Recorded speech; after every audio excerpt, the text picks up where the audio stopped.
2026. I hope you all had a lovely Christmas. I am super excited to be kickstarting this year's Poppy Harp Inspire podcasts, which are all going to focus on more harpist lives, journeys, what's going on in the harp world, and how you can get involved with it. We are starting off with Kathryn Rees from Wales. She has been a teacher at the Royal Welsh College of Music for around 15 years and is now Head of Harp. She is also the new chair of the UK Harp Association. She runs her own Harp Academy and Harp Weekends.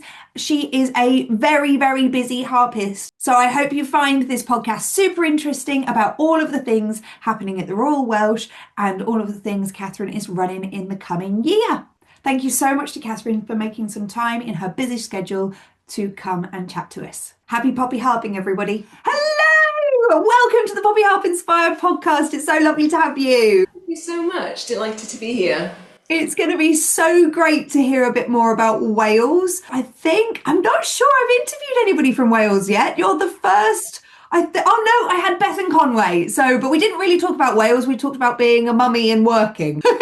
So I know you all know about that, but we'll focus on the Royal Welsh. Could you tell us a little bit more about your role at the Royal Welsh, how long you've been there? Well, I started teaching in the Junior Conservatoire, and that was about, I can't remember now, maybe 15 to 18 years ago, a very long time ago.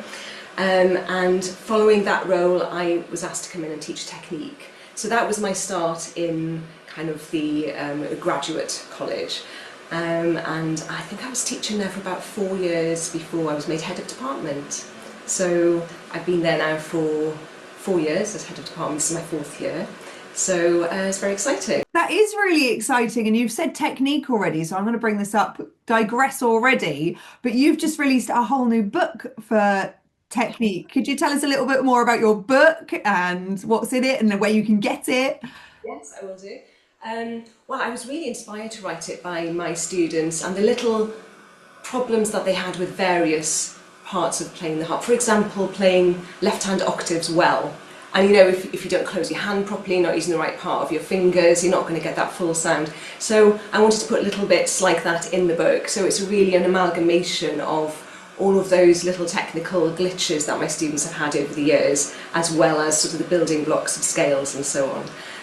So it's available in, trying to think now, plugging my book, the Harp Studio in Newport, Camac Harps in Cardiff as well, and Salvies in London, and also from Allow. Allow is the publishing company in West Wales, so with Maynard Halin, and you can get it online there as well. And it's also in Welsh, so I don't think there are very many publications in Welsh, and that was, even though I'm a first language Welsh speaker, it was quite challenging to write a book on technique because I didn't know some of the terms in Welsh. So, oh, interesting. So what are some of the terms that were different? Well, you know, we do speak a little bit what we call Wenglish, you know, when we speak, even though I'm speaking to my students sometimes in Welsh, we use things like dominant sevenths and we'll say the word scales, but there's Welsh words for these things. And I was asking my students, because they do A-level through the medium of Welsh in their schools, so things like seithfed y llywydd is dominant seventh. I had no idea.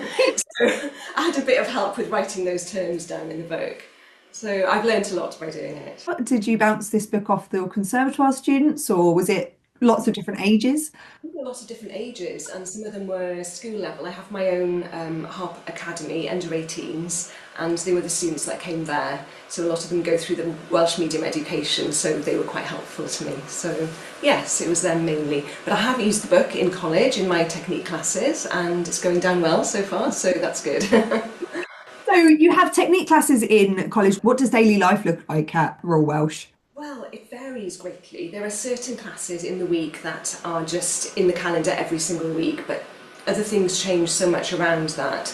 So I would like to think that the harp lesson is the foundation of the week, your one-to-one, and you have about an hour. It's at least an hour, so it depends which year you're in, or whether you're doing masters, you have more than an hour sometimes. So you have that. You have harp class weekly, which is a performance class. And that gives you a chance to practice your performance in front of your peers and have feedback from them and me obviously as well. And by feeding back, praising each other's work, it really helps you think about your own playing as well as you're listening to others. That's really valuable. On an academic level, the weekly classes are history, history of music and the socio-economic background of life around composers' times, which is quite interesting. Oral and harmony. I think Alexander technique is definitely for first years, and injury prevention for playing the harp. That's another class that they get. A doctor comes in to do that. And I was trying to think what else would be weekly. We have chamber music Thursdays. So for the entirety of the afternoon on a Thursday, you're doing chamber music, and it's really varied. You could be working with a group of composers and helping them with their works and playing through that, or with the singers and doing some voice and harp. I mean, it's a great thing to go to conservatoire and be able to, I just remember back to my days when I was at conservatoire and thinking about all of those slightly odd combinations of instruments that I was able to experiment and playing with, which you don't really get in your daily life once you've left college. I think one of my favourite ones when I was at college is I did for his final recital, it was me and a euphonium, so harp and euphonium, and it was such an odd combination, but it worked so well, and it was a really fun thing to do. It's beautiful, and it does merge well with the harp, doesn't it? I remember being in a trio with a guitarist and a mandolin player, and that's really different. So, yes. But on top of those classes, you also get various things that change throughout the term. So you might be in orchestra for 2 weeks and doing a production, maybe an opera. Perhaps we have somebody come in to do a masterclass or a workshop, and we have varied people throughout the year for that. And you also have orchestral excerpt classes with a lady called Val Aldrich-Smith, and she was the harpist with the BBC National Symphony Orchestra of Wales. We also have opera excerpt classes with Maynard Haylin, who was the harpist with WNO, and Amanda Whiting comes in to do, we say jazz and improvisation, but I think Amanda teaches more than that. I think she does a lot of different things, like, we don't really shy away from any genre of music in the Royal Welsh. You know, we want you to be as prepared as possible for the outside world. So if that means that you're there arranging a pop song, then that's what you're doing in that class with Amanda. And it's just giving you life skills for being a harpist on the outside, in the real world. That's so good. I think, and one of the things that I would have really benefited from were there are a lot of Indian events. So anything from Bollywood would have been such a good thing to learn as a student. So just learning those different things so you can use them as a professional would have been really helpful. But when you focus just in on the classical, it's brilliant, but you do need to be a portfolio musician now, don't they? You need to be able to do everything. Yes. And I think the conservatoire in Wales is especially good because it's a music and drama college, and it really gives you a wider sort of breadth of understanding of performance, because we do sort of cross-disciplinary projects sometimes. So you might do something quite out of the box, being on stage in the middle of a play, playing the harp or something. So it's so interesting. You learn about sort of timing and space and so on, which is so important in performing. It's not all about just playing the harp, is it? It's everything from walking on stage. Yeah, I think that you're just immersed in such a creative environment there that it does inspire you to be creative yourself. When you walk into the college, there's the visual arts department, and they've got all of their sculptures and so on in the foyer when you walk in, and it's there as soon as you go into the college. You feel, I don't know, creative vibes when you go in. So what would you suggest to somebody that goes, I'm not sure I'll fit in at conservatoire, I'm not sure I'm confident enough? What would you suggest for them? I think that things have changed a lot in recent years, and we're much more open to people from different backgrounds, and maybe not going down the route of going through the grades, going up to grade 8. And so when you go to conservatoire, I think it's a good idea to go to open days for starters, and really you can get a vibe for the place there, because not everywhere suits everybody, and you might go and you might feel, I'm not keen on this place, you know, I'm not getting the right feeling for me. So I would say that going to visit is really important, and sometimes you don't even have to wait for an open day. If you just get in touch and say, you know, I'm visiting, I'd like to pop in, can I meet somebody?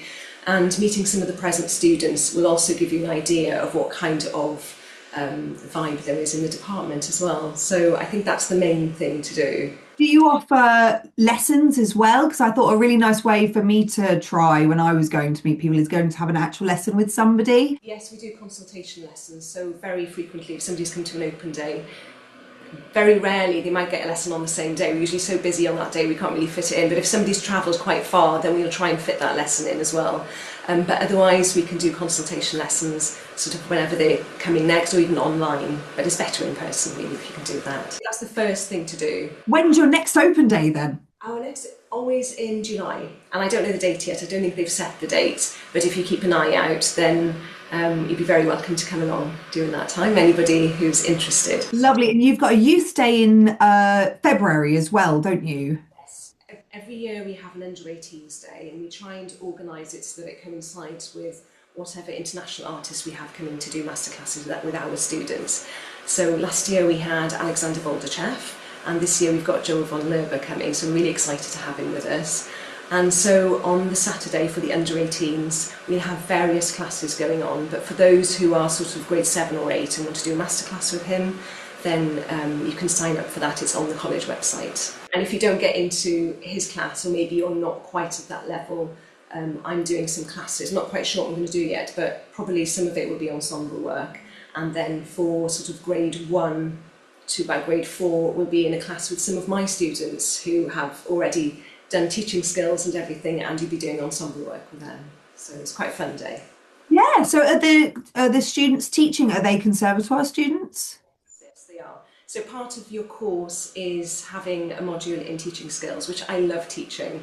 It's my passion. I really want the next generation to be teaching well, and so they have it drilled into them what they need to do when they leave. And we also teach, you know, the kind of skills of having a harp studio yourself, that maybe you and I did it the hard way and we learned by our mistakes, you know, and trying to avoid that with the students, saying, you know, have a contract in place, etc., for payments, and just all of those little niggly things that you need to know as a teacher. So yes, we do that in our teaching skills classes. Oh, that sounds fantastic. So if you have students that are looking at maybe in the next few years they'd like to go to conservatoire, what can they do to best prepare themselves for a conservatoire life, or even just making it through that audition? That's a good question.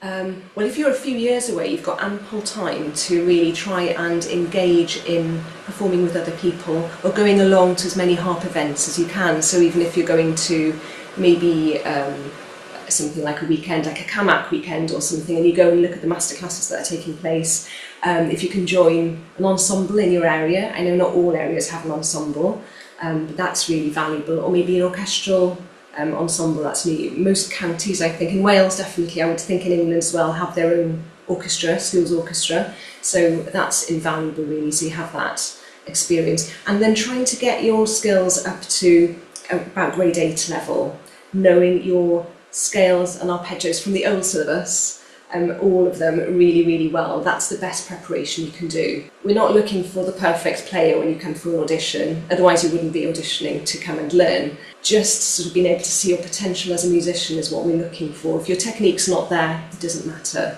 That's what you're going to learn in college.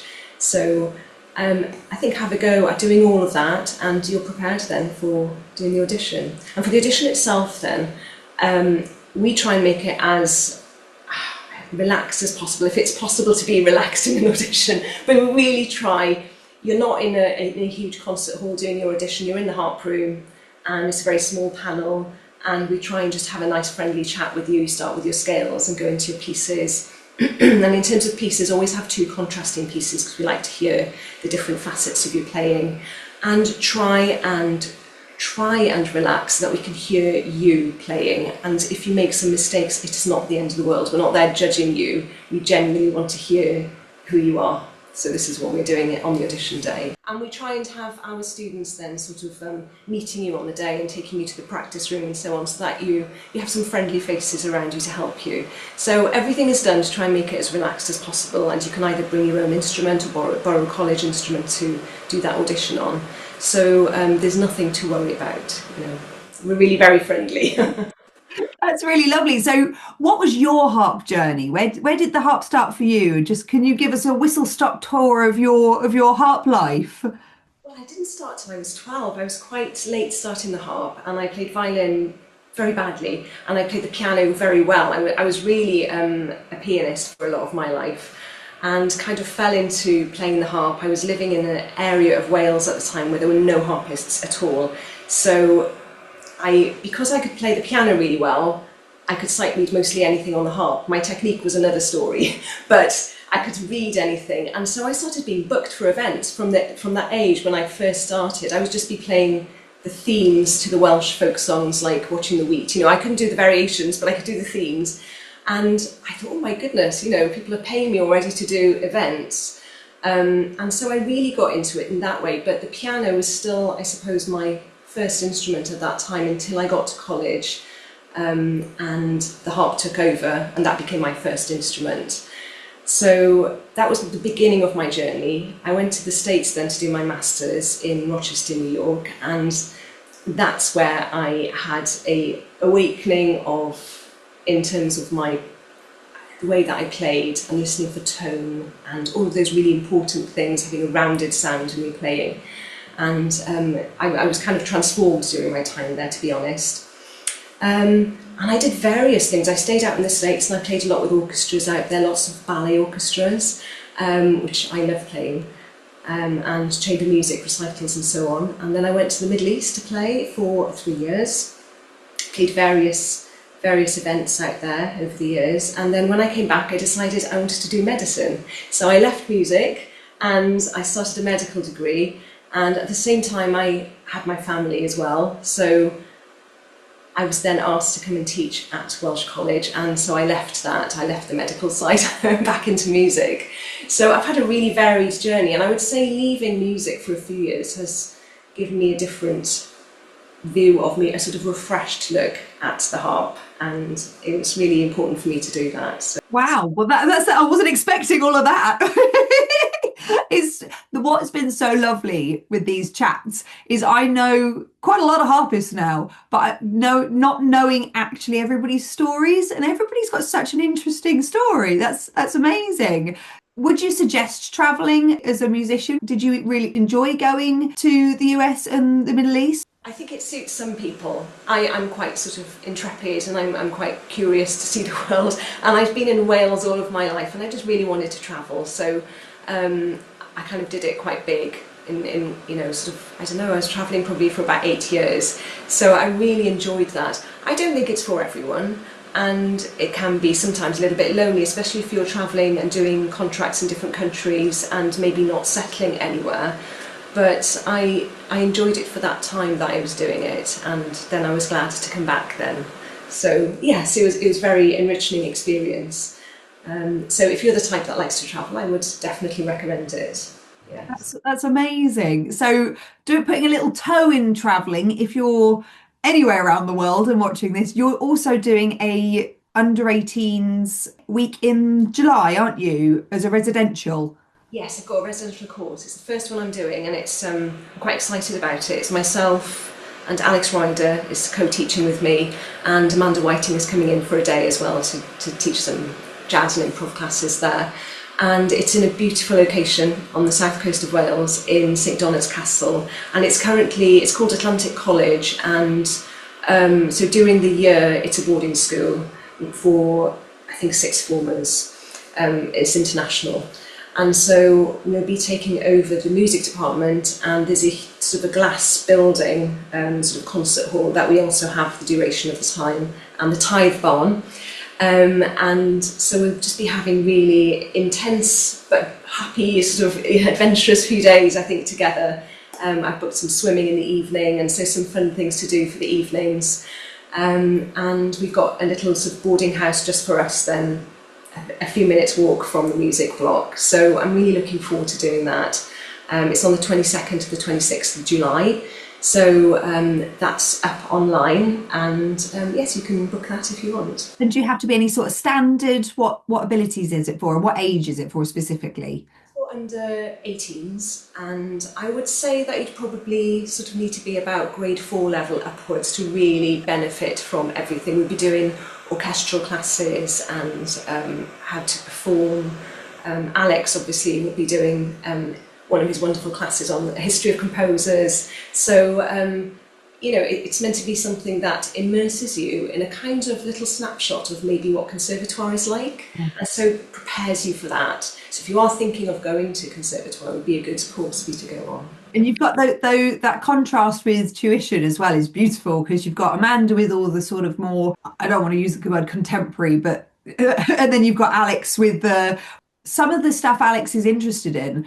It's not really things I am drawn to, but whenever I listen to one of his recitals or I talk to him, I'm always drawn to it because he's so passionate, and you listen, you just get engulfed in the world that he loves. And it's a little bit like I saw Bill Taylor, and medieval harp is not my thing, but oh my gosh, it was one of the most just captivating concerts because his passion, and he just oozed medieval harping. Alex has got that same sort of ooze of just energy, doesn't he? He's amazing. At in college, and he spoke about Renier, and who else was he talking about? Fauré as well, and just little gossipy things that were just so interesting. We were just mesmerised. So yeah, it's not stuff you would look up, but then as soon as he brings it in, you're like, wow, actually, I should be more into this. This is amazing. It sort of informs your playing then, because you have a different perspective of that composer, and you can think of the music in a different way, sort of really get into it. So yes. Oh, well, it sounds like you're going to have a very busy and a very exciting 2026. Sounds like it, doesn't it? Yes. I wish you all the very best for it. And thank you so much for taking the time to come and chat to us on the Inspire podcast. Fran, thank you.